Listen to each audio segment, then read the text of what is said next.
now joining us from the scene of the crime, it is Philadelphia's #1 hockey beat writer, Charlie O'Connor. Charlie, before we get into anything else, you're down at the Wells Fargo Center. You just heard some post-game comments from the coach and players. What was your impression of today's game, and what's the feeling in the locker room? Yeah, before I start, just want to say that there might be some background noise. The Wells Fargo Center is switching over for the Sixers game later tonight, so it's a little loud. But just so to head off that question, I applied for that job once. Did you really? This changeover crew, yeah. Seems stressful. They didn't hire me. All right. Well, I imagine you didn't get it. Yeah. No. Go ahead. I think from my perspective, like, this is a Flyers team that we all knew going in didn't have a ton of obvious firepower. You're hoping that Michkov's going to show up and be awesome right off the bat, and he was. He's struggling over the last few games, but overall for a rookie, you can't complain with the production he's had through 12 games without a doubt. We knew that this wasn't a team that was stacked with talent, at least offensively, and they can't afford to have as many guys cold as they do now, because this was a team that, even if everyone is firing on all cylinders, they're probably a mid-tier scoring team if everyone is playing to their potential. And you've just got guys like Tyson Forrester, Owen Tippett, Morgan Frost, definitely, even Sean Couturier, who had the one really big game, but beyond that hasn't done that much. Joel Farabee, I think John Tortorella actually after the game praised Joel Farabee, but he said he's doing a lot of good things, just not scoring. Bobby Brink had the big goal 2 nights ago. He did a lot of good things, I thought, tonight, but also didn't score. The entire middle of their lineup is not producing, and they haven't been producing for pretty much the entire year. And this is not a team that can afford to have that many guys in the middle of their lineup delivering essentially nothing. And now they're all gripping the sticks too tight. I mean, you saw it with Morgan Frost. He has that opportunity right in front of the net, basically shoots it right into Korpisalo. You have a lot of guys who just seem like they're in their own heads, and some teams can deal with that. Some teams have the talent where you can have there's the second line and the third line struggling because you got a Connor McDavid up at the top, or you have 4 lines and you got your first 2 lines are all top line caliber players. The Flyers aren't like that.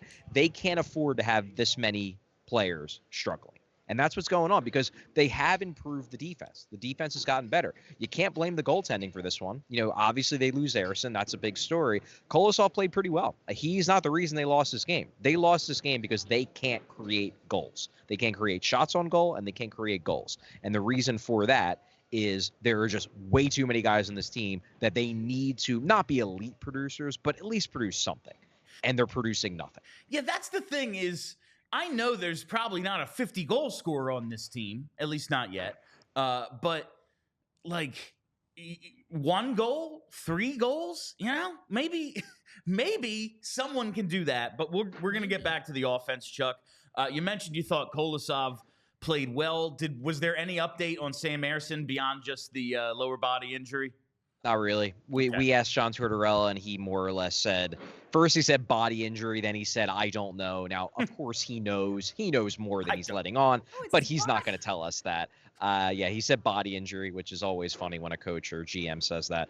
I'm sure they know more than they're letting on. I will say that, and we talked about this, the reporters did on our way back up here, the way he was talking about, like, well, we'll see about, his status or whatever, it didn't necessarily sound like he was incredibly pessimistic. And that kind of jives with what we saw on the ice, because he didn't look that hurt.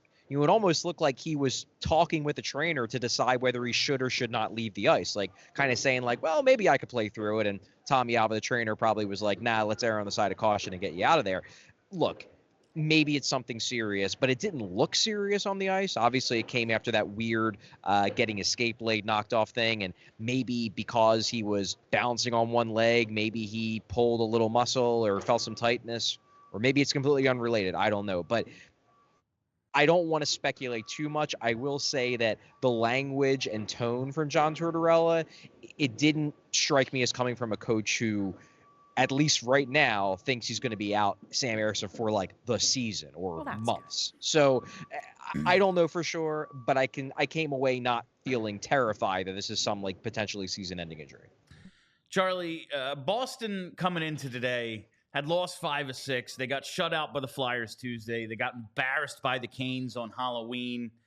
how much of the game today do you think was the Flyers just continuing to be off? And how much of it was just like, Boston isn't this bad and they were going to rebound eventually? Probably a little of both. We talked to Brad Shaw yesterday after practice. John Tortorella had a prior engagement, I think. So we talked to assistant coach Brad Shaw. And Shaw said, look, Boston isn't this bad. They're going to figure it out. We just can't be the team that they figure it out against. Well, I thought the first period was that. I thought that was Boston coming out strong because they dominated the Flyers in the first. They controlled play. They come away with a 1-goal lead, but it could have been 3 goals.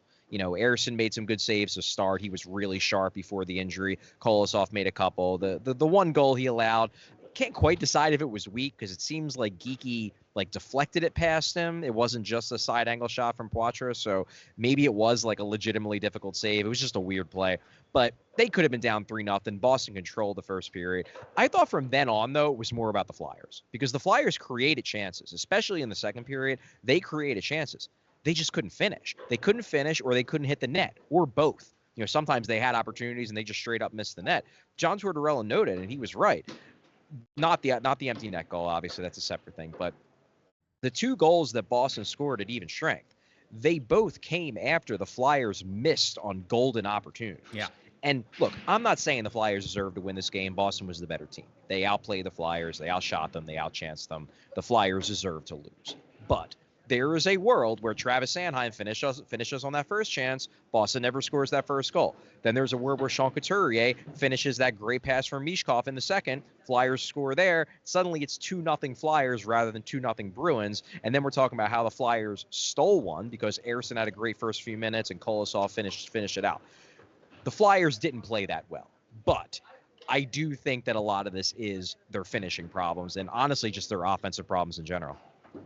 Yeah, Charlie, so before you got here, Bill and I were talking about how outside of the finishing problems, which are glaring, we can't seem to figure out what exactly they're trying to accomplish on offense. What is the goal? What are we trying to do once we get into the offensive zone? What, in your mind, do you think the Flyers' overall strategy on offense seems to be? Well, I kind of disagree with the framing of that because I don't know if there truly is, for basically any team, I don't know if there truly is an offensive zone strategy. There are formations, there are plays you run, but a lot of it is just driven by the creativity and the talent of the players. There are very few coaches that will, tell a team, you have to do this in the offensive zone. It's more, hey, we all know how to get structured in the offensive zone. Everybody has, 2 defensemen up at the point, guys in the slot and whatnot. I think it's more on the players, truthfully. And I think they're trying to create chances. They're trying to find each other for passes. They have the puck in the offensive zone. It's not like they're never getting there. It's not like they're spending the entire game in the defensive zone. They're in there.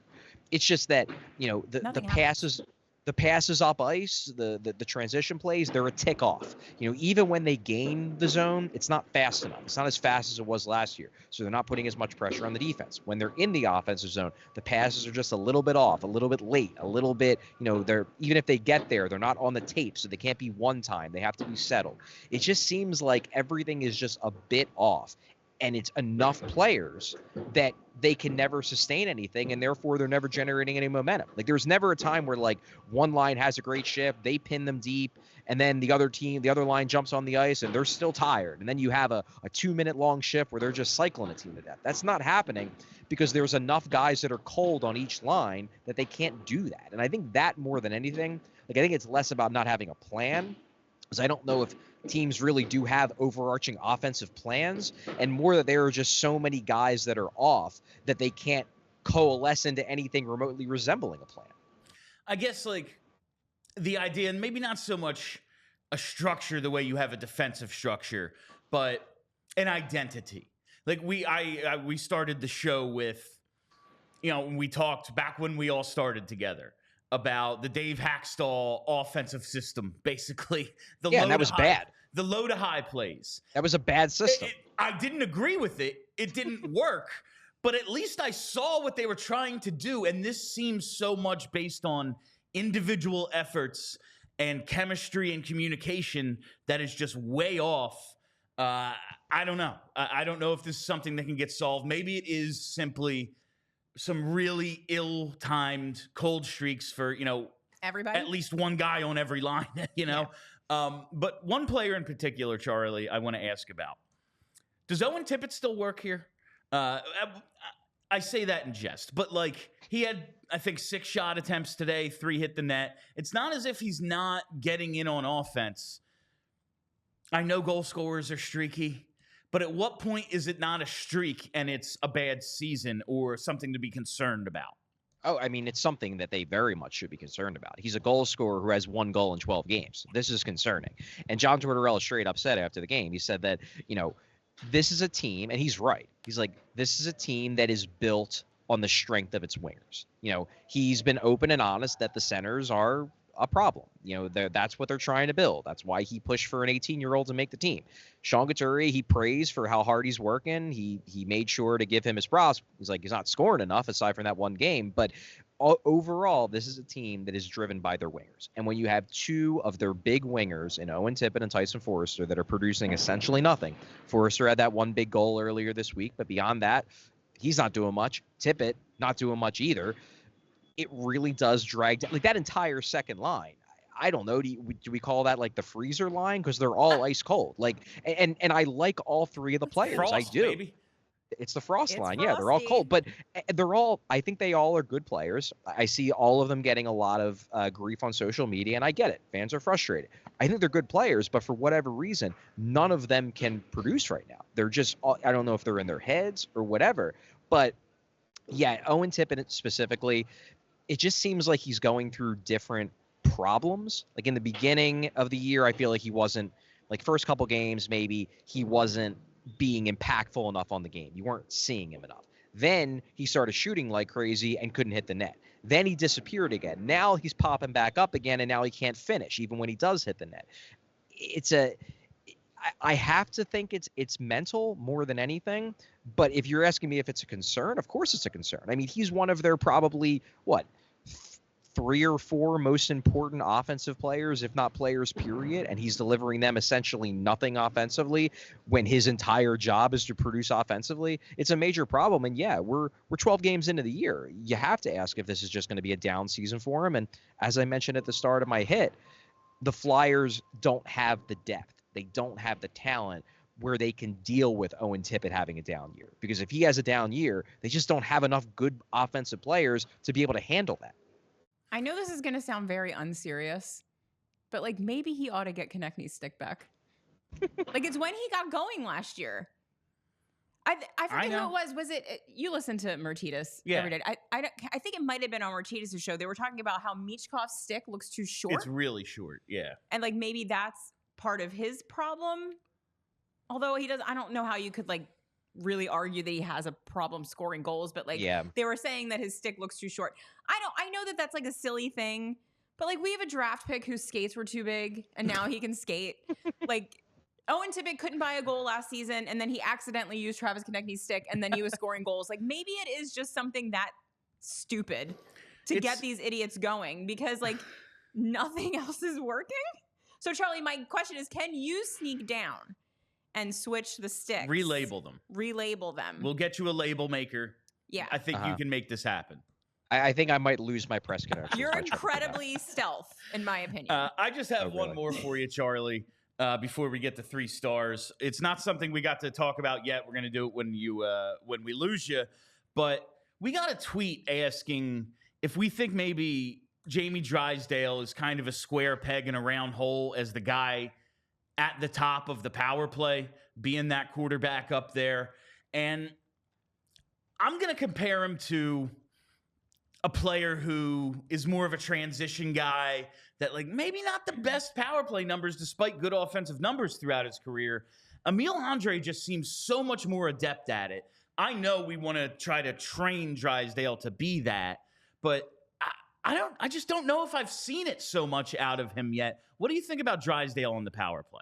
Yeah, I'm not ready to pull the plug on that because to me I understand where fans are coming from. They're frustrated. They want this team to be better, but pulling Jamie Drysdale off the top power play unit strikes me as short-term thinking because the goal here needs to be developing Jamie Drysdale. The goal here is not let's win an extra game in November in a season where the Stanley Cup is not even a possibility. And even in a best case scenario, Stanley Cup was never a possibility. The goal here has to be over the long term, let's try to get the most out of Jamie Drysdale, who they trade a Cutter Gauthier for. So to me, this is way too early to throw in the towel on Jamie Drysdale as power play one guy. The skating ability is too good. The puck skills are too good for me to just be like, nah, that's Andre's spot because we want to win another extra game in November. No, I'm not ready to do that. Has Drysdale been great on the top unit? No, but honestly, over the last week and a half, very few players on the top unit have been good. I'm not ready to pin this on Drysdale. And I also wonder if this is a little bit of a shiny new toy thing where it's like, well, we don't hate Emil Andre yet, so why don't we put him on there? And then once you put him on there, then in 3 games, it'll be this guy sucks, send him down. So no, to me, if Jamie Drysdale pans out, a big part of his value is going to be on the power play. And this is the year where you want to just force feed him power play time to hopefully give him the opportunity to work through his issues and get better at it. Yeah, there does have to be some understanding that this team is like, this is evaluation, this is rebuilding, this is what it is. We're going to put guys in situations that maybe they're not ready for yet, but we want them to be in a year or two. So maybe it's just something we have to live with. Charlie, let's hit those 3 stars. Yeah, sure. And I'm gonna be weird here, and I'm actually gonna pick 2 Flyers. All right. Not because I think the Flyers played especially well in this game. They clearly didn't. But honestly, because I don't think there were really that many Bruins that played especially well either. It was more of a team win for them. So 3rd star, I'm going to go with the skater, who I thought was the best for the Flyers, and that was Bobby Brink. I thought he was the most active. I thought from the jump, he looked like a guy who looked freer after scoring that game-winning goal in the St. Louis game. He was active. I think he rang one off the crossbar at one point. Like, I don't think there were many Flyers that had legitimate chances to score in this game. I felt like every time Brink was on the ice, he had a shot. He didn't, but he had a shot. And maybe he can build on that going into the road trip next week. So for that reason, Bobby Brink, 3rd star. All right. How about star number 2? Star number 2, I'm going to give it to Kolosov. Honestly, I mean, Ersson probably had the better game, in terms of like per minute. Yeah. He didn't give up a goal. He was real sharp from the jump, but obviously then he leaves with the injury. Kolosov was not perfect. The Poitras goal is probably one he should stop. It was a weird play. But given the situation and given the fact that he came in, under duress against a Boston team that was firing on all cylinders, at least as much as they can at this stage of the year, they were coming in hungry. He kept the Flyers in the game. The Flyers could have won this game if they would have had any finishing ability and any offensive confidence. They didn't. But I thought Kolosov, especially given the fact that he was coming in after Ersson, who had 2 straight great games, the guys were demoralized when they saw him go out. This game could have gotten out of hand quickly. It didn't. I thought Kolosov played well, and it's a really good thing for the Flyers that he played well, because if Ersson has to miss any time, presumably Kolosov's going to be the guy that gets the net, at least for the next few games. So for that reason, Kolosov, star number 2. Hit us with the 1st star. Yeah, I'll go with Korpisalo. And again, like, this is kind of a gimme. Like, he gets a shutout. Only made 20 saves. I don't think he was amazing. He did make some tough saves, though. You can yell at Morgan Frost for not roofing that shot, but Korpisalo still has to make the save. It's still a lunging, diving stop that he has to get over to stop. And he didn't give up any weak goals. There weren't any seeing eye shots that it would give the Flyers momentum, give them some confidence. He made all the saves he had to make. Would I say it was the most difficult game in the world for Korpisalo? No, I wouldn't. But he did his job. He did his job as perfectly as he could have done it in this game, and for that reason, he's my number 1 star. The Dominator, Joonas Korpisalo, in 2.5 games against other teams, an .853 save percentage. 6 periods against the Flyers, he stopped 37 of 38 for a .944. The Dominator, Joonas Korpisalo. That is Charlie O'Connor coming to us live from the Wells Fargo Center. He'll be back for whenever the next show we do. Tuesday's postgame, is that when they play next? Charlie will be with us for that, so make sure you tune in. Charlie, thank you very much. Enjoy the road trip. Hi, Charlie.